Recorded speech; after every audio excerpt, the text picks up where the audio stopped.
The morning of October 14, 1943, arrived cold and gray over the English countryside, the kind of autumn stillness that made what was about to happen feel almost impossible to reconcile with the world's ordinary rhythms. Across the flatlands of East Anglia, where American airmen had carved their temporary lives into the ancient English soil, mechanics worked through the pre-dawn darkness by flashlight and lantern, checking fuel lines and oxygen systems, loading ammunition belts that coiled through the fuselages of the great silver bombers like the innards of some mechanical beast.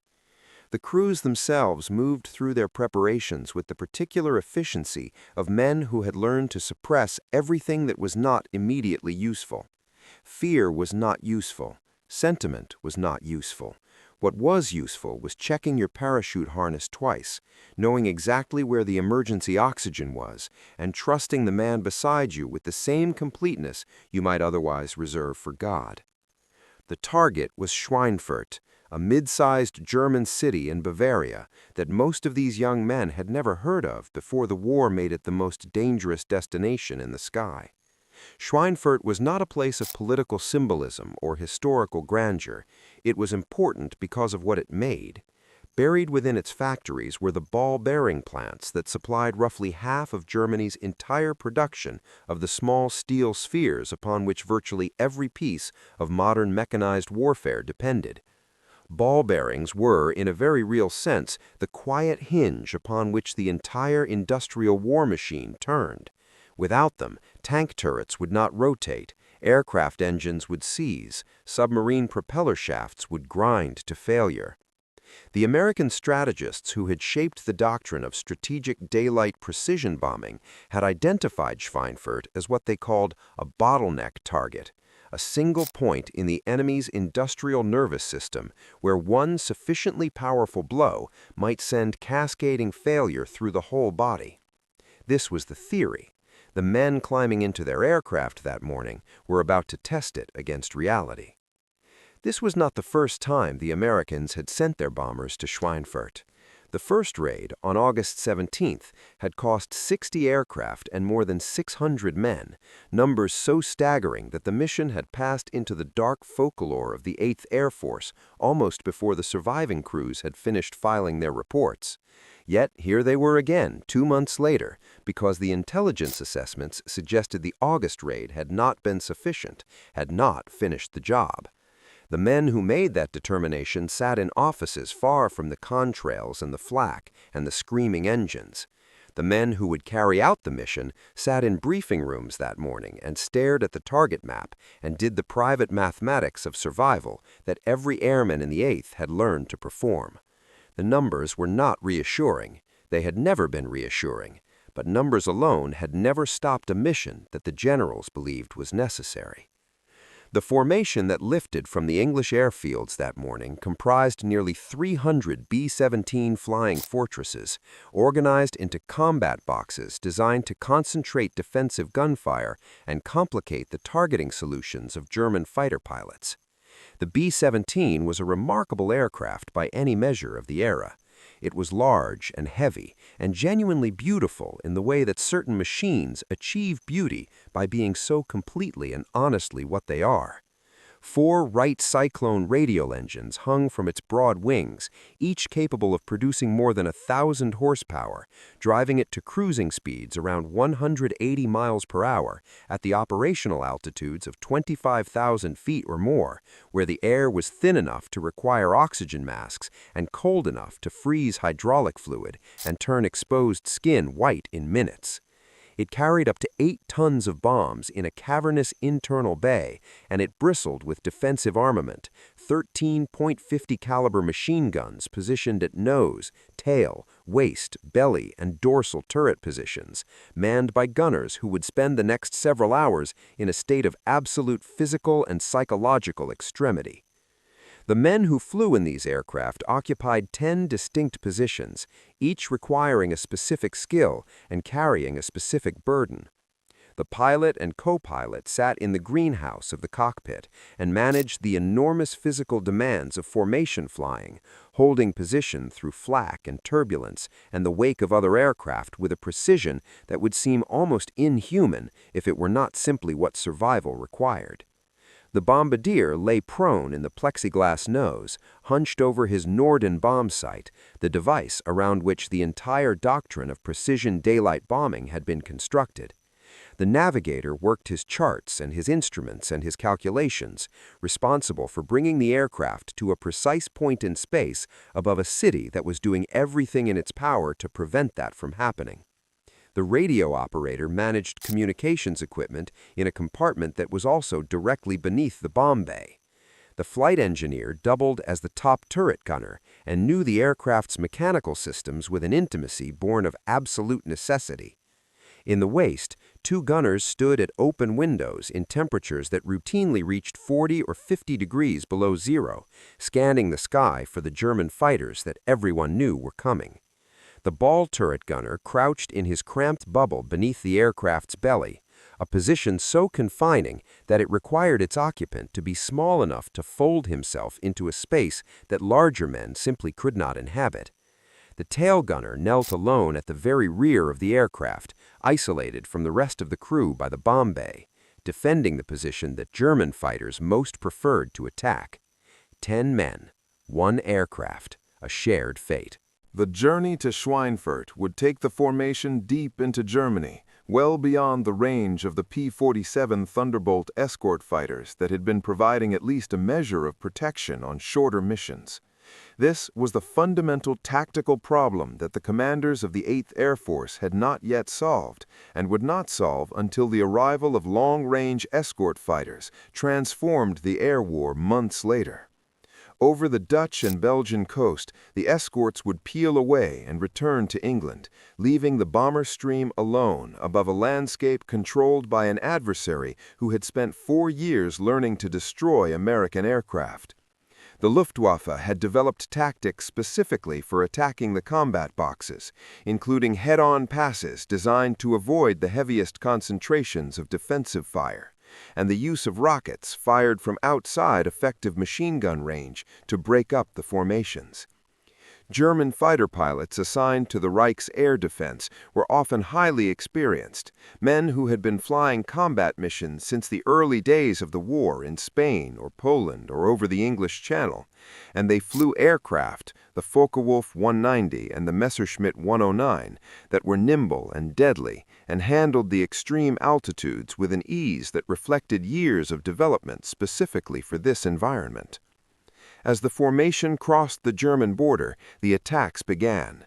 They came in waves, coordinated and relentless, the German fighters slashing through the combat boxes with a ferocity that had been building since the radar stations and observer posts along the European coast had begun tracking the formation the moment it formed up over England.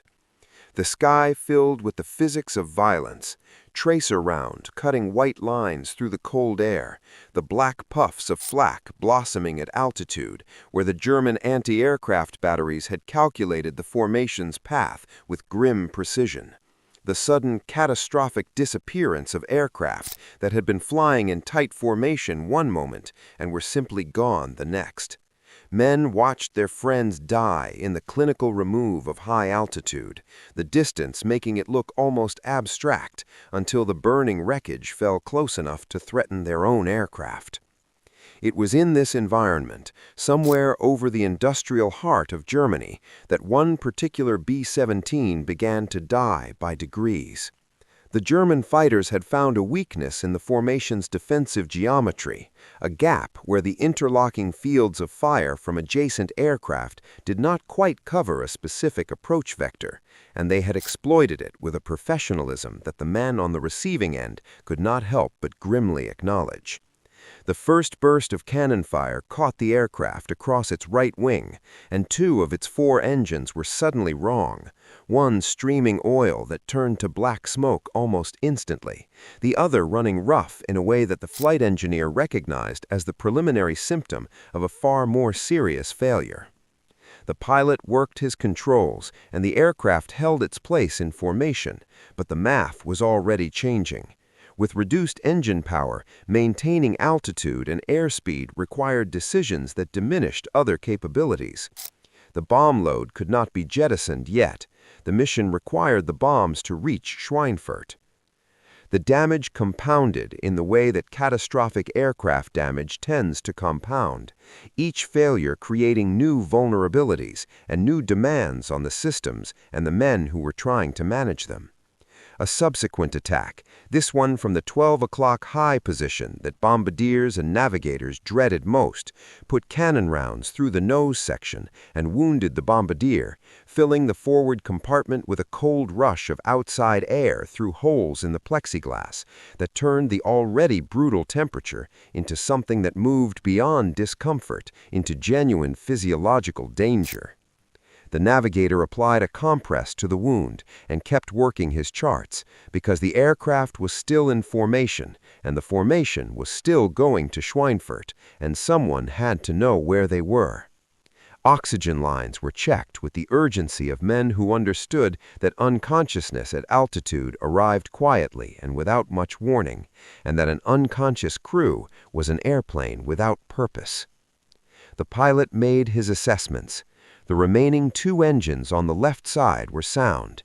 The aircraft could fly, after a fashion, with 2 engines providing primary power, though the asymmetric thrust created handling challenges that turned the already demanding work of formation flying into something approaching the outer limit of what was physically possible. Hydraulic pressure was compromised, which meant the landing gear and the flaps and the brakes would require backup systems or emergency procedures to function if the aircraft returned to England. The interphone system that connected the crew positions had been damaged, leaving some crew members without communication with the cockpit, except through the awkward expedient of physically moving through the aircraft, which the extreme cold and the ongoing fighter attacks made difficult and dangerous in its own right. The tail gunner was isolated in a way that was more complete than usual, working his guns against attack after attack without any ability to report what he was seeing except by continuing to fire. What the men in that aircraft experienced in the hours that followed exists in the category of human experience that language approaches but cannot entirely reach, not because it was supernatural, but because it compressed into a few hours of clock time the kind of physical and psychological extremity that most people are fortunate enough never to encounter across an entire lifetime. The cold was constant and absolute. At altitude, in an aircraft riddled with holes through which outside air poured freely, the temperature inside the fuselage was indistinguishable from the temperature outside it, and the temperature outside was far below anything that the human body tolerates without damage. Frostbite was not a hypothetical risk, but an ongoing process, attacking extremities through gloves and boots that had been designed to provide protection, but that could not entirely compensate for hours of exposure at those temperatures. The gunners at the waist windows, who needed enough manual dexterity to operate their weapons effectively, faced the particular cruelty of having to choose between adequate protection and adequate function. Above the target itself, the flak intensified. German anti-aircraft batteries around Schweinfurt had been reinforced after the August raid because the Germans were not without the ability to learn from experience, and the lesson they had taken from August was that the Americans would return. The flak came up in what airmen described as a carpet, dense enough that the aircraft seemed to fly through a field of black clouds that each contained a violent interior event, close enough that the crew could hear the individual explosions above the sound of the engines, close enough that fragments rang against the fuselage with a sound that the aircraft's aluminum skin amplified into something that seemed almost musical in its randomness and its frequency.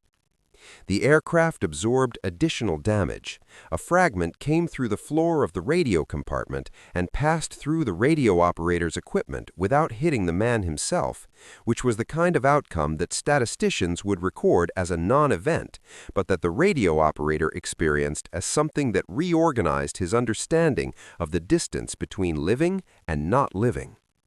The bombardier, wounded and working through pain, kept his eye on his bomb sight. This was the reason the aircraft was here. This was the reason the crew had absorbed everything that the German defenses could deliver and kept the formation and continued to the target. The Norden bomb sight was a marvel of mechanical ingenuity, a device that could theoretically calculate the precise moment of bomb release to put ordnance within a few hundred feet of a target from 4 miles above it, accounting for altitude, airspeed, wind drift, and the ballistic characteristics of the bombs themselves.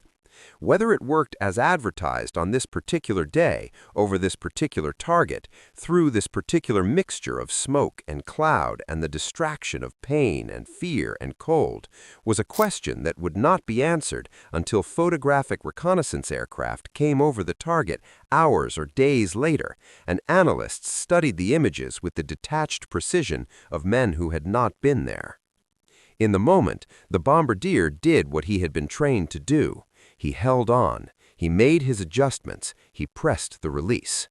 The bombs fell away, and the aircraft lurched upward as 12,000 pounds of ordnance departed the bomb bay, a physical sensation so distinct that every crew member felt it even without being told. The aircraft was now done with Schweinfurt in the sense that it had delivered what it carried.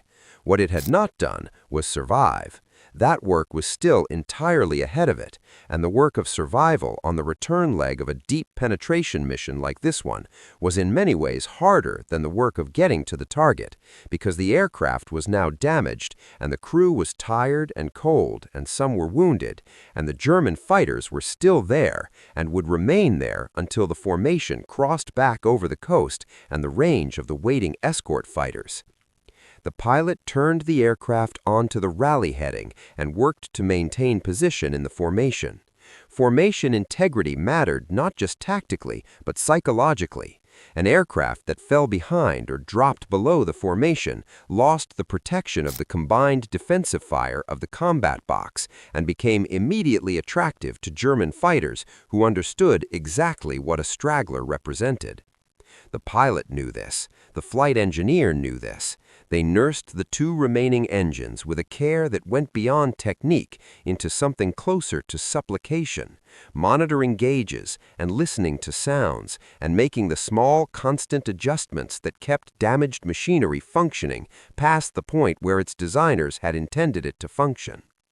The engineer's knowledge of the B-17 systems was not merely technical, it was intimate in the way that long familiarity creates intimacy, the way a farmer knows his land or a sailor knows his vessel, a knowledge built from thousands of hours in and around these machines, in conditions ranging from the mundane to the catastrophic. The intercom remained partially functional, and across the surviving connections, the crew spoke to each other in the clipped, practical language that men in extremity developed, language stripped of everything that is not immediately operational. Altitude reports, engine status, oxygen levels, the location and intensity of the fighter attacks that continued intermittently across the return journey. What was not said was also a form of communication, the silence around certain topics that everyone understood and no one needed to articulate.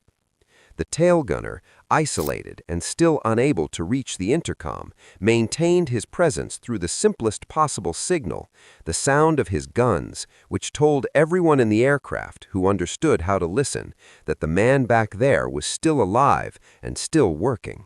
Somewhere over Belgium or the Netherlands, still not certain which, the left outboard engine began to run rough with the specific sound that no flight engineer mistakes for anything but the beginning of the end of that engine's useful life.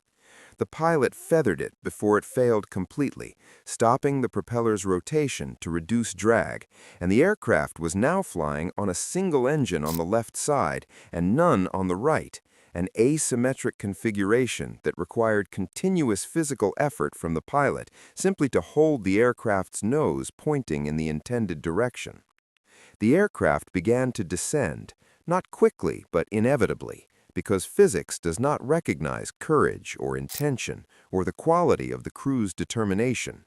What physics recognizes is thrust and lift and drag and weight, and the current arithmetic of those forces was producing a rate of descent that, left unaddressed, would end the aircraft's story somewhere over occupied Europe. The pilot made his calculations. They were simple calculations in their arithmetic and profound in their implications. The aircraft could not reach England at its current power setting and rate of descent. It might reach the coast, it might not. The crew had options, none of them good. Bail out over occupied territory and face capture, or worse. Attempt a landing in neutral Sweden if the aircraft had the range to reach it, or hold on and trust that the rate of descent was shallow enough that England's coastline, somewhere ahead in the gray afternoon, might be reached before the aircraft ran out of sky. The pilot chose to hold on. He did not explain this choice to the crew in the language of strategy or calculation. He simply held the aircraft on heading and kept flying, and the crew, understanding what this meant, returned to their positions and did their work. The coast appeared through broken clouds, with the particular quality of reprieve that can only be felt by people who were not certain they would see it. Below was the North Sea, cold and gray and absolutely indifferent, and beyond it, somewhere still invisible, was England. The aircraft was low, lower than it should have been for this stage of the return journey, low enough that the risk of German coastal anti-aircraft fire was real rather than theoretical. But the pilot had no altitude to spend on evasion and flew straight, accepting that risk as one more entry in a ledger that had been growing since the English coast had disappeared behind them that morning. The gunners stayed at their positions. The navigator kept his eyes on his instruments and his charts and the math of arrival. The flight engineer moved through the aircraft, conducting the kind of inspection that reveals what has happened and what still might happen, and what he found was damage so extensive that he filed the information away and said nothing about it to anyone, because there was nothing useful to be done with the information except continue flying. England materialized below them in the form of farmland and villages that, from the aircraft's altitude, looked almost exactly like the farmland and villages of Germany and Belgium and the Netherlands, because the land does not organize itself according to the nationalisms of the men who claim it. The pilot called ahead and declared an emergency, and the airfield controllers cleared the pattern and brought the emergency equipment to the runway, the crash trucks and the ambulances that were present at every significant return and that the crews, landing, always tried not to look at directly. The pilot configured the aircraft for landing using the backup systems that the hydraulic damage required, and the aircraft came down with a heaviness that was partly the weight of what it had absorbed and partly the exhaustion of the systems that had kept it flying, and it rolled to a stop in a location somewhat removed from where it was supposed to stop because the braking was not entirely what it should have been, and this was acceptable because it was on the ground and in England and the crew were alive. What emerged from that aircraft when the hatches opened was 10 men who had experienced, in the space of a single operational day, something that compressed the physical and psychological content of what the war was actually made of into a form that no briefing and no training and no previous understanding of the words involved could have entirely prepared them for. They had been cold beyond the threshold where cold becomes a kind of violence. They had been shot at by cannon and machine gun and fragments of steel moving at velocities that made the distinction between those who were hit and those who were not a matter of geometry rather than virtue. They had watched other aircraft fall. They had managed systems failing in real time. They had held together as a crew across hours of conditions that tested not just skill, but the more fundamental human qualities of steadiness and resolve. They climbed out and stood on English ground and said what men say in those moments, which is usually very little, and they were driven away for debriefing and hot food and whatever sleep the operational tempo of the 8th Air Force's schedule would permit them before the next mission was posted. The aircraft itself stood on the hard stand while ground crews came to assess what could be repaired and what could not, walking through it with flashlights and clipboards and the professional eyes of men who had seen a great deal of damage and who rated this particular example in the category of serious but recoverable, provided the hours and the parts could be found. The holes in the nose were measured and marked. The engines were examined and condemned. The damaged systems were identified and scheduled for replacement. This was the institutional metabolism of the air war, the process by which machines that had been partially destroyed were made whole again so that they could be partially destroyed again, and by which the men who had flown in them were assessed for their own damage and returned, where possible, to the same kind of service. The B-17 was a remarkably survivable aircraft by engineering standards of its era, capable of absorbing damage that would have destroyed less ruggedly constructed machines. And this capability was not accidental, but the product of design choices made years earlier by engineers who understood that the aircraft would be asked to fly into environments of extreme violence, and that its ability to return crews alive from those environments was as important as any other performance characteristic. On this day, in this aircraft, that engineering philosophy had been tested against one of the most demanding environments it would encounter, and it held. Imperfectly and at great cost, but it held. If this story meant something to you, hit like. It really helps. And tell me in the comments, do you think courage like this still exists today? Subscribe if you want more real stories that remind us what people are truly capable of. Thanks for watching, and I'll see you in the next one.